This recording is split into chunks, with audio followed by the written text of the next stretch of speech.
On the morning of September 18th, 1974, on the dirt road leading out of Dawson in southwest Georgia, the smell of damp earth and peanut hulls mixed with diesel, and the shallow ditches with culvert pipes held the water when the downpours came hard.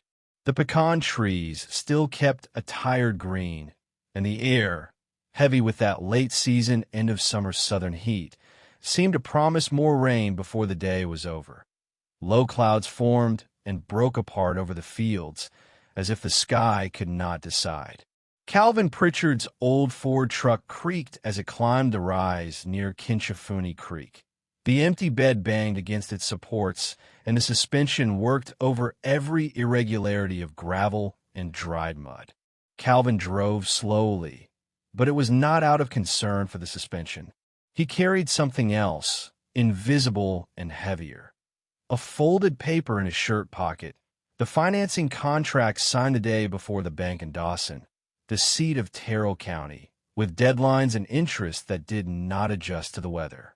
If the plan failed, the peanut farm the family had worked since the post-war years would slide into the bank's hands at the same pace water slid off the fields on storm days. That autumn's harvest, then, stopped being only hard work. It became the last attempt to keep the house and the name in the same place, at a time when family farming depended more and more on formal credit and rigid purchasing standards, applied with no room for appeal. The losses of 1973 were still alive in everyone's memory out there, like a recollection that returned uninvited. Too much moisture at harvest, moldy peanuts, a truckload rejected at the cooperative, a cut in payment, and the bitter feeling that a year's effort could be reduced to a reading and a chart. And now, in 1974, with fuel prices rising since the year before and with unstable supply still felt in rural routines, every hour of improvised drying and every extra pass with a tractor became money burned. Diesel consumption and maintenance added up on machines already worn. The Shellman Farmers Cooperative had changed the way it measured. Everything went through moisture content and a quality standard that did not bend to counter talk, with criteria that included impurities and signs of deterioration. It was not enough to arrive early and know the manager. It did no good for the peanuts to look good. The reading machine and the graders trained, I did not accept a story. The final decision became numbers on paper, and the deductions came standardized, as if the reality of the field could be fitted into percentages. Calvin was 42, sun-marked skin, and a quiet way of taking up space, as if he did not want to get in the world's way. He was someone used to measuring time by rain, by ripening, and by bills coming due, and to carrying worry without turning it into noise. Mavis, his wife, sewed curtains and kept the household accounts in a blue-covered notebook, recording money in and out with the precision of someone who knows a bad week can shove the whole month off balance. Roy, the oldest son, was 17 and already drove the tractor like a grown man. Linda, 12, helped sort out bad peanuts when there was time after school, her hands smelling of hull and dust. The farm sat a few miles from Braunwood, with a corrugated roof shed, a low barn, and a white-painted wooden house that had needed new paint for years, with gaps that let wind in during winter and heat in during summer. The kitchen radio, when it caught a signal, talked about Watergate, inflation, people anxious about gasoline and the future, and the news arrived mixed with static and dropouts. But in the yard, the future had the shape of pods buried in the ground and unpredictable weather, and the margin for error was too small for comfort. That morning, Calvin was going to pick up a new dryer and a storage system that promised to attack the problem that had been eating away at the family's income. The purchase was too big for someone like him, and so the pressure did not come in shouting. It came in details, in the silence at breakfast, in the clink of a spoon against a glass, in the way Mavis checked the number on the down payment check twice before handing it over, as if the paper itself might fail. The decision had been made with care and with fear, weighing the cost of the equipment against the recurring cost of deductions and rejections. It was an attempt to escape what was beginning to feel inevitable. Working all year only to give the money back at the cooperative door in deductions and downgraded loads, and still end up with debt at the bank. The salesman at Georgia Farm Supply in Albany had shown the equipment one afternoon in August, with the office air conditioning blowing too cold and the conversation full of technical terms, catalogs, and specifications. A peanut dryer with stronger fans, better temperature control, and a set of low storage bins with air circulation ducts, designed to reduce moisture pockets and prevent internal heating that favors mold. The argument was straightforward. Peanuts harvested at the right time and dried the right way become standard product, and standard product passes grading without punishment. But the right way cost money up front and over time. Calvin had calculated every installment. He sold 2 heifers and put off repairing the shed roof. Even so, the loan sat like a stone hung around his neck, with fixed dates that did not wait for the rain to end or for the market's goodwill. When the truck pulled into the store yard in Albany, the sun was already burning the back of his neck, and asphalt and concrete through the heat back. New tractors stood lined up like luxury cars, and men in caps talked over cups of coffee, all with the same look of people who measure rain and debt with the same ruler, comparing horsepower, fuel use, and the price of parts. The dryer and the storage system pieces sat on pallets. The metal shone, bolts and panels still unmarked by use, and that clean appearance seemed to promise control in a world that rarely allowed itself to be controlled. The salesman, thin and mustached, talked about the manual and warranties, mentioned service timelines and the need to follow operating instructions to keep coverage, and remarked, as if talking about the weather, that the cooperative in Shellman had finally tightened up on moisture above standard. They don't forgive anymore, not now. He did not need to say the rest. Anyone who did not keep up would fall behind, with downgraded product and reduced payment, and the delay would turn into cascading debt. The road back felt longer. Calvin felt the truck heavier, and it was not only the weight of the machines, it was the weight of commitment, risk, and what would be demanded in each installment. In Braunwood, he passed the Baptist church and saw cars parked for a funeral. He did not stop. The world did not wait, and the harvest did not adjust to mourning. Late in the afternoon, when he reached the farm, Roy and a neighbor, Howard Mills, were already ready to unload, with chains, boards, and improvised levers to move pallets. Howard was the kind of man who helped without asking questions, but later commented at the hardware store. He looked at the fans, rapped the metal with his knuckle, and whistled low, judging thickness and finish. Roy smiled with an excitement that mixed hope and pride, as if that equipment were a concrete chance to turn the page on 1973. Mavis stayed on the porch, shading her eyes with her hand, watching like someone seeing a bet placed on the table, knowing there would be no way to take it back afterward. That week, the work took on a new rhythm, almost as if the farm had changed clocks. The dryer was assembled near the shed, with new wiring pulled from the panel, demanding attention to electrical load and continuous operation. The storage system required digging and leveling the ground, breaking clods, setting slope so water would not collect around it. The smell of freshly turned earth joined the smell of grease, and the sound of hammer and wrench mixed with the hum of motor tests. Calvin read the manual at night under the kitchen's yellow lamp while Mavis washed dishes. The weak light made the small letters even harder, and still he persisted, as if each line were protection against mistakes. Roy wanted to speed everything up, but Calvin worked slowly, measuring, tightening bolts, checking every connection, because a failure there would become a loss later. He did not trust chance. The memory of the rejected truckload the year before returned like a bitter taste, bringing with it the wasted time and reduced money, and reminding him that the cooperative did not argue with memory. It argued with numbers. Terrell County, that September, seemed to hold its breath. Harvest was approaching, and the sky changed its mind all the time. One day of hard sun, another of low clouds and bursts of rain that soaked the top layer of soil and left the dirt road slick. On the local radio, WJMX talked about isolated showers, but on Calvin's farm, isolated was the last thing it felt like because one cloud was enough to hit the whole field. The clay soil held water. Peanuts need the right time to be dug and inverted, and then they need to dry in the field before going to the dryer. If it rains at the wrong time, the peanuts absorb moisture, mold threatens, and the cooperative charges the price with deductions that did not take effort into account. On Friday, September 27th, 1974, Calvin went to the Shellman Farmers Cooperative with a sample of a neighbor's peanuts, just to watch and understand the ground before stepping onto it with his own load. He entered the large shed where the sound of fans and motors filled the air, with dust suspended and hulls piled in corners.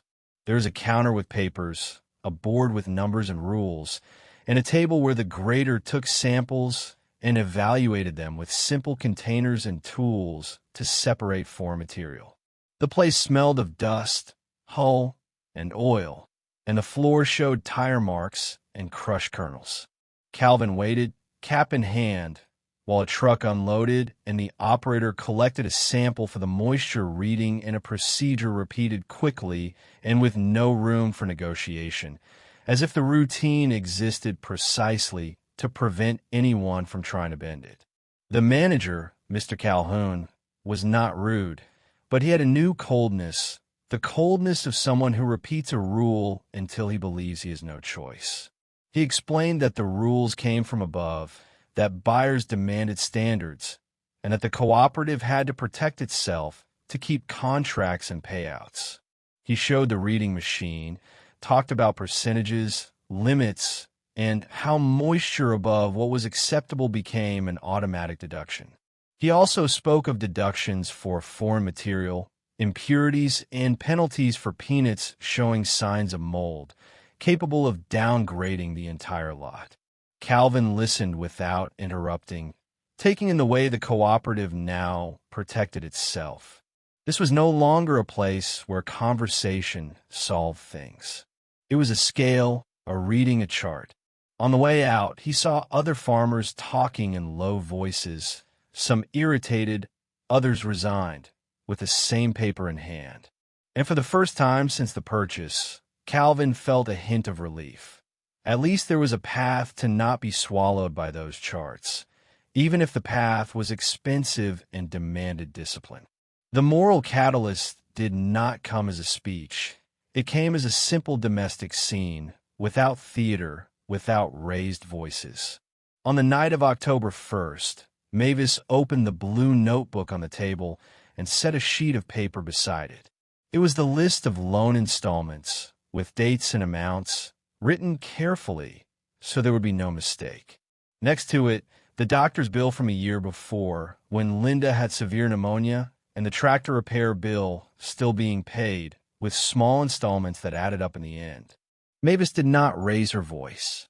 She only pointed to the numbers and then to the window, where the wind carried the smell of rain and the distant sound of thunder. The message did not need a sentence. The new equipment was not luxury or whim. It was an attempt to keep the house standing without depending on favors, without pushing debt into the next year. It was also a silent promise to the children that their work would not always be swallowed by loss and deductions, and that bills would not always be a threat circling the kitchen. Calvin then made the decision he had been postponing, and he made it like someone closing a door so as not to return. He would no longer harvest on the edge, trying to save time and fuel at the cost of risk. He would harvest when the peanuts were ready, even if it required more organization, more attention, and even if it meant adjusting the calendar to the weather and not to fatigue. He would dry with method, measuring moisture, using the equipment as it was meant to be used, even if that meant spending nights awake regulating fan and temperature, alert to variations and noises. It was a practical choice, but it carried moral weight. The commitment not to try to outsmart reality, not to push the problem onto the cooperative or the weather. The new rule of the world was standard and moisture, and the farm had to adjust or disappear, with no room for romanticism. The start of harvest came under an unstable sky, as if the weather wanted to test the decision. On Saturday, October 12th, 1974, Roy woke before sunrise and found Calvin in the yard, already in boots, watching the horizon like someone trying to read the day before it began.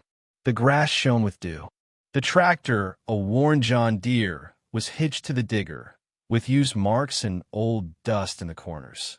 Linda appeared in the doorway with her hair tied back and a light jacket, holding a lunch pail with sandwiches wrapped in paper, simple food to endure the heat. Mavis stayed in the kitchen, making coffee and listening to the forecast on the radio. When the announcer said there was a chance of rain late afternoon, Calvin did not answer.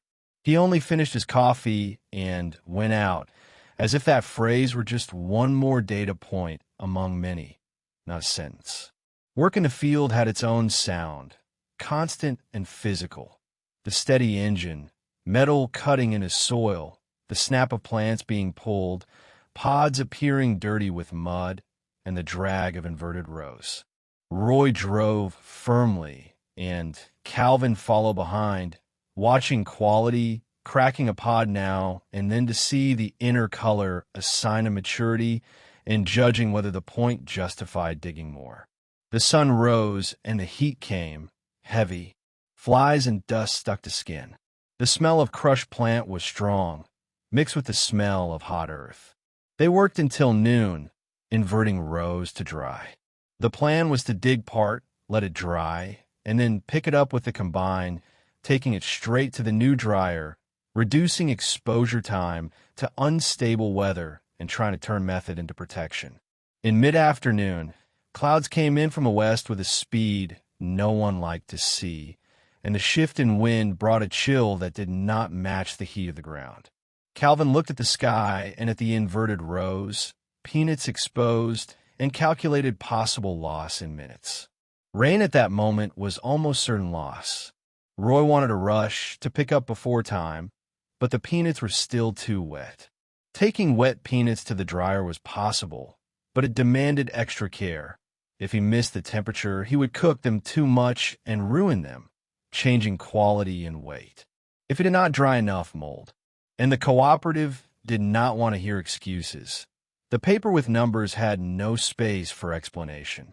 They decided to pick up what they could and take it to the dryer. The tractor sped up, the combine swallowed rows, and the sound grew louder, more urgent, with vibration and rising dust. Linda helped by opening gates and running alongside, holding her hat with one hand, trying not to slip on grass already starting to get wet. Mavis appeared at the edge of the field near the oak, watching the clouds approach with the same face she wore when doing accounts, because every minute there had value. When the first big drops fell, the smell of wet earth rose like steam. Calvin felt his shirt stick to his back. They managed to fill a trailer and a half before the rain turned into a curtain, and the sound of water on metal and leaves muffled everything else, as if the whole field had been placed under a heavy cloth. On the way back to the shed with the heavy trailer, the dirt road turned to mud in minutes, and the tires left deep ruts.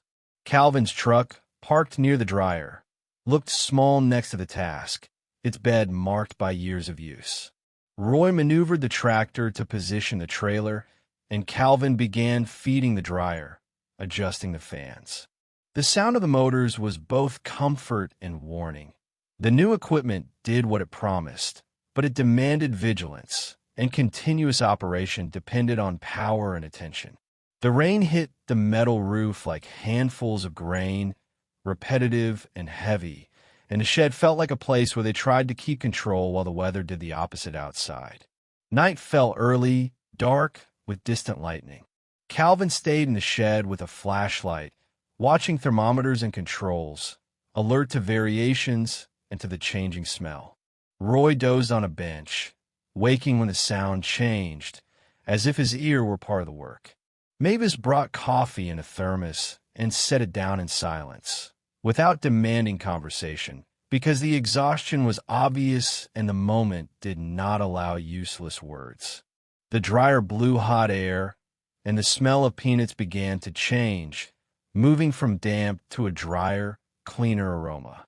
Calvin measured moisture with a simple device he had bought along with it, writing it down on a paper clipped to a board. He did not have the technician's vocabulary, but he had attention, and he adjusted the temperature so it would not go past the point. The goal was to reach standard without burning the product, because a mistake there cost weight and grade, and weight was money, and money was the difference between continuing and falling. It was close to 2 in the morning on October 13th when the event happened that would not be undone, and it did not come as something grand, but as a mechanical detail that changes everything. Roy, suddenly awake, noticed a different sound, a brief irregularity in the fan motor, as if something were scraping inside, and in a new machine that kind of noise felt even more serious. He got up and went to the side of the dryer, where an air duct had an improvised connection Howard had helped assemble with clamps and a rushed adjustment, so as not to delay operation. The rain had left the ground slick, and the area around it was covered with loose hull and mud, a mixture that turned to soap underfoot. Roy crouched to look closer and, on impulse, reached to hold a vibrating clamp and touched the hot metal.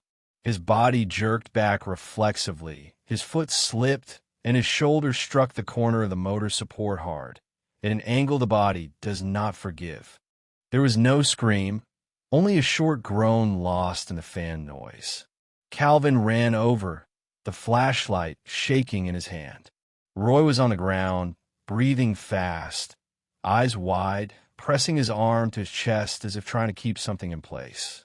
Mavis, awakened by the noise, appeared in the shed doorway with a robe over her nightgown, her face pale. Linda came behind, holding her mother's sleeve. Calvin shut off the dryer on instinct, and the silence that followed seemed bigger than the shed, as if the whole work had stopped with it, and with it the idea that method by itself was enough. The flashlight beam showed a bad burn on the palm, and Roy's left shoulder shaped wrong, the arm hanging in a way that did not match the rest of his body. Roy tried to get up, but pain held him. Calvin did not argue or evaluate for long. Carefully, with Mavis's help, he put Roy on the truck seat, rolling a towel as support, while the rain eased and the air turned cold and damp. They drove to Terrell County Hospital in Dawson, the windshield wipers beating a nervous rhythm and the headlights cutting through the muddy road, as if the whole night were made of curves and mud. In the emergency room, the smell of disinfectant and old coffee replaced the smell of peanuts. A nurse in a white uniform and low shoes asked questions, and Calvin answered in short phrases, holding his cap in both hands, wet with rain and sweat. Roy was taken for x-rays, and the waiting time felt longer than it was because the mind would not sit still. Mavis sat with her hands clasped, looking at the linoleum floor. Linda, sleepy and afraid, rested her head on her mother's shoulder. When the doctor returned, he explained that the shoulder had dislocated and there were signs of nerve injury with loss of strength and numbness in the forearm and hand. The shoulder would be put back in place right there, but recovery would require a sling for weeks and follow-up in Albany. The burn was treatable, but it needed dressing and care to avoid infection, because an injured hand on a farm is an open door to trouble. For a farm and harvest, it was like losing a gear in the middle of the job. Roy would not be able to lift sacks, pull hoses, or control the combine firmly, and the calendar did not stop for that. The news did not come with loud crying. It came with a kind of quiet that tightened the chest and made the body heavy. Calvin signed papers. Mavis asked about cost and heard vague answers, depending on follow-up and tests, with the uncertainty typical of those who need care and have no cushion. Roy, lying there, tried to keep his face steady, but his eyes betrayed the frustration of someone who saw his usefulness suspended by a second of haste and mud. The new dryer, stopped in the shed, became an uncomfortable reminder that modernization did not eliminate risk. It only changed the kind of risk and demanded discipline that did not always fit the urgency of rain. In the days that followed, the farm shifted into survival mode, and every adjustment had a cost. Calvin began working with Howard and with Clay, Howard's nephew, a 19-year-old hire by the day, paid in cash, with no room for mistakes. The money to pay the helper came from where there was no surplus, taken from postponed maintenance and smaller purchases. Linda began helping more, not in the heavy field work, but in whatever was possible, bringing water, recording readings, sorting peanuts that fell near the shed, answering the phone when someone called, and keeping the house running while the adults were out.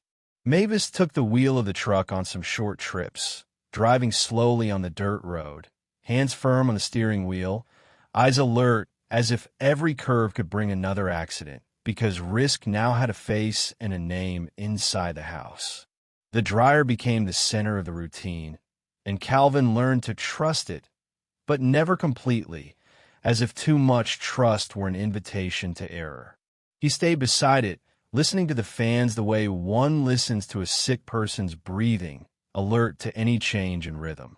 He adjusted temperature, worked the ducts, cleaned filters, and checked for hole and dust buildup that could reduce airflow. The smell of dried peanuts became constant, soaking into clothes and hair, and the farm began to smell like continuous work. At night, Calvin wrote numbers in a notebook, hours of operation, moisture readings, fuel consumption, because control was the only way not to be surprised. The 1973 oil crisis still had effects. Diesel was not cheap, and no one knew when it would improve. Every decision had a cost, and the cost showed up at the end of the month, without mercy. Roy stayed at home, sitting in a chair by the window, his arm in a sling and his hand bandaged. The numbness came and went, and sometimes his fingers failed when holding a cup. What hurt most was not only the injury, but the way the house had to reorganize everything around it. Roy, who had been prepared to take on more responsibility, was now a body that had to be spared, watched, helped into the car when necessary. The accident was irreversible for that season, and its consequence spread into the year's decisions. Hiring Clay, spending more diesel on back-and-forth trips, accepting that the pace would be different and that the harvest would have to be done with less muscle and more care, as if the field demanded precision precisely when strength was missing. On October 25, 1974, with Roy still at home, Calvin loaded the first truck of peanuts dried by the new method and went to the cooperative in Shellman. The sky was clear that day, a cold autumn blue, and the air felt lighter after the rains, but what was at stake had no lightness. The road carried fine dust, kicked up by the tires and sticking to the bodywork. Calvin drove with both hands on the wheel, feeling the weight of the load and the weight of what was at stake. Mavis went with him, sitting beside him, holding a folder with loan papers and moisture notes, as if care could be shown, as if organization could protect against deductions, as if proof of effort could become a shield against the chart. At the cooperative, the line of trucks was long. Men climbed down, talked, smoked, looked at the sky and at their tires, and the waiting time became part of the cost. Calvin waited his turn with the engine off to save fuel, because idling was money going away. When he finally pulled into the sampling area, an employee climbed up and collected the sample with a probe, dumping it into a container in a quick, repeated motion. Calvin watched closely, as if that were the line between a bearable year and a lost year. Mavis stayed inside the truck, looking straight ahead, as if she could not bear the grader's gaze, as if the judgment were personal even when it was technical. The result came quickly. The grader looked at the moisture reading, worked the sample, separated impurities with a small scoop. He wrote numbers on a paper and handed it to Calvin without ceremony. Moisture within standard. Low impurities. No sign of mold. The truck was accepted without a heavy deduction. Calvin felt his body relax in a place he had not even known was tense, as if the tension had lived in him for weeks. There was no celebration, only a nod, a mental note that the equipment was, in fact, saving part of the year. But acceptance did not erase Roy at home, or the installments at the bank, or the cost of the helper. It only opened a narrow possibility in the middle of an autumn that had already demanded too much. On the way back, they stopped at the pharmacy in Dawson to pick up gauze, ointment, and an elastic strap recommended for when the sling was removed. Simple items that became a fixed line in expenses. At home, Roy heard the report of the accepted truck and gave a sideways smile, quiet pride mixed with bitterness at not having taken part. Calvin put the cooperative paper on the table beside Mavis's blue notebook. Linda looked at the numbers as if they were school grades, trying to understand what they meant in real life. Mavis did not say good, did not say thank God. She only did a quick calculation and marked in pencil what could be paid that week, because the margin was narrow and winter was coming, and winter always brought expenses summer hid. November arrived with cold nights. On November 7th, 1974, Roy was taken to Albany, to Phoebe Putney Memorial Hospital, for a more complete orthopedic and neurological evaluation. The trip was long and quiet, the car crossing stretches of road where the wind cut and the sky seemed higher, and the silence inside the car seemed to carry everything no one wanted to say. The doctor confirmed the shoulder would need rigorous physical therapy and that the nerve had been stretched. Strength would return slowly and might not return fully. Roy left with a written recommendation: exercises, squeezing a rubber ball, slow movements on the wall, and the order not to strain. He returned home with his arm still limited and a new routine: compress, exercises, rest.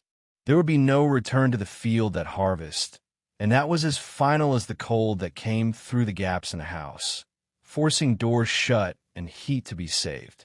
Calvin, for his part, felt his age weigh on him as never before. Each pre-dawn hour beside the dryer, each trip to the cooperative, each fan adjustment seemed to carry the silent question of how much longer his body would hold up and how much longer the debt would allow mistakes. The new equipment had reduced losses, but it had increased complexity. The farm now depended on motors, electricity, maintenance, belts, bearings, and parts that could not be bought with conversation. The rural world was modernizing not by fashion, but by survival. Those who did not keep up were punished by the moisture chart and the standard. And those who did keep up paid with debt and risk, and with the need to watch a machine the way one watches fire, because one lapse could become a loss and a loss could become the bank. Even so, the harvest ended. It did not end perfect, nor abundant like in older years the elders remembered, but it ended with accepted product, with fewer rejected loads, with fewer deductions than in 1973. At the end of November, near Thanksgiving, Calvin shut off the dryer for the last time that season and stood still in the shed, listening to silence settle in, an odd silence after weeks of engines. The floor was covered with hull and dust. The dryer's metal, once shining, now had stains of use and hand marks, small tool scratches, signs that the promise had become routine. Calvin ran his palm along the side, feeling the cold metal. It was not gratitude. It was recognition, a tool that had changed the year's outcome while demanding a price, and that would require more payments and more care.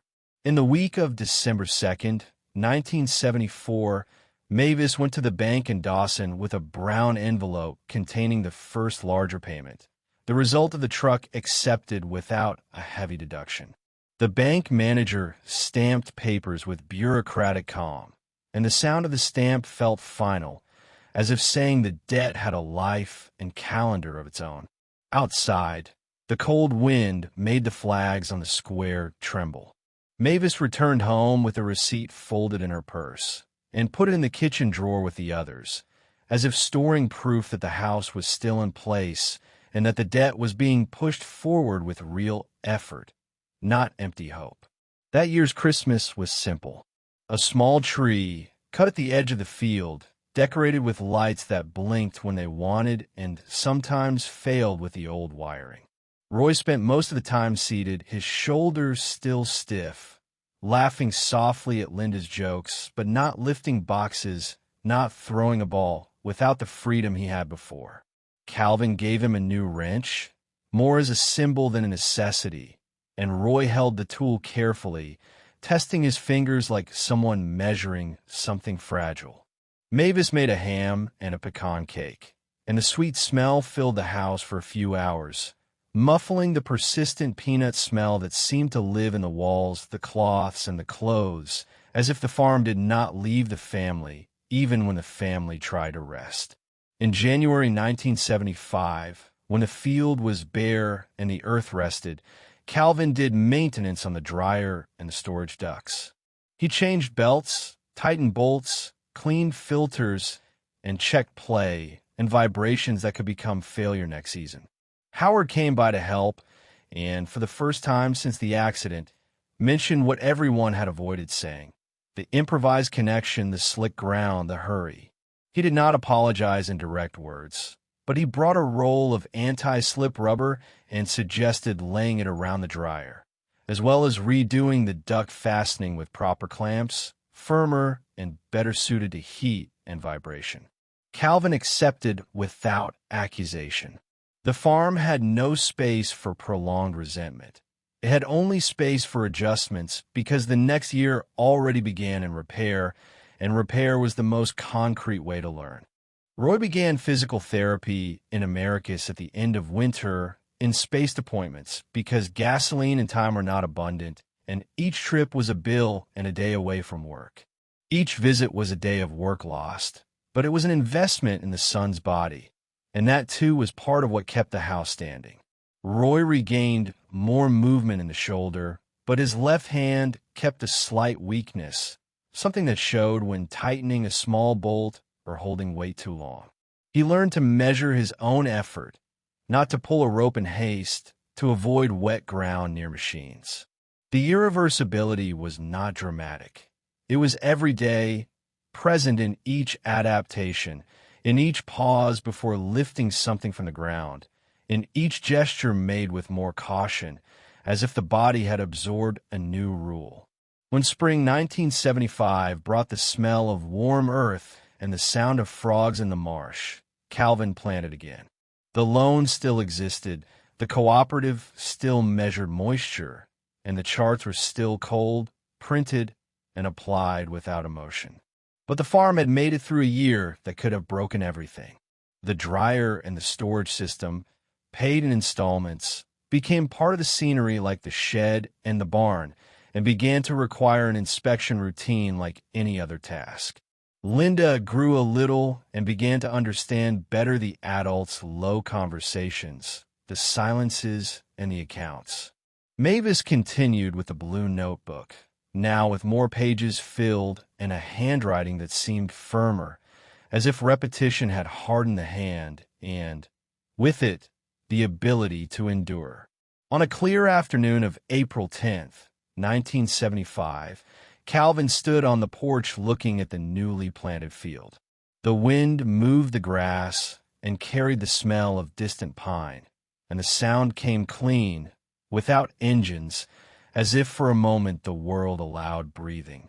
Roy, still careful with his shoulder, was in the yard repairing a chain calmly, seated on a bench, the new wrench resting on his knee while the stronger hand did the main work and the other helped as it could.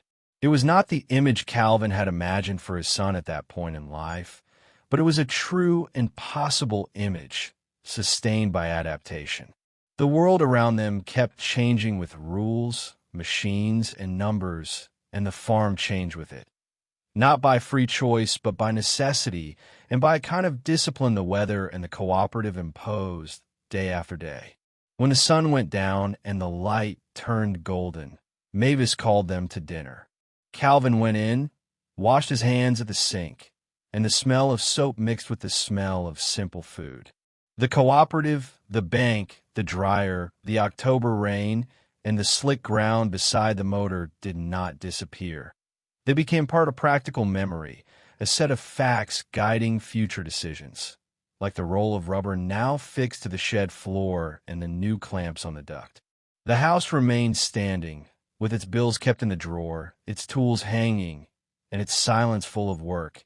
And in that flat region of Georgia, where weather and a moisture reading still decided the fate of an entire year, the Pritchard family moved forward with a new, concrete care, getting through the days the way one gets down a dirt road after rain, slowly, feeling each firm spot before putting down all one's weight. If this story stayed with you, please consider liking the video. It helps these quiet, often overlooked stories reach more people who value them. Subscribe to Ordinary Lives, Extraordinary Times to remain connected to stories of everyday people who lived through moments that shaped history.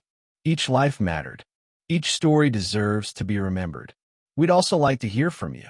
Share in the comments where you're watching from. Our audience spans countries, generations, and experiences, all joined by a shared respect for history and the lives within it. Thank you for watching, and thank you for helping keep these stories alive.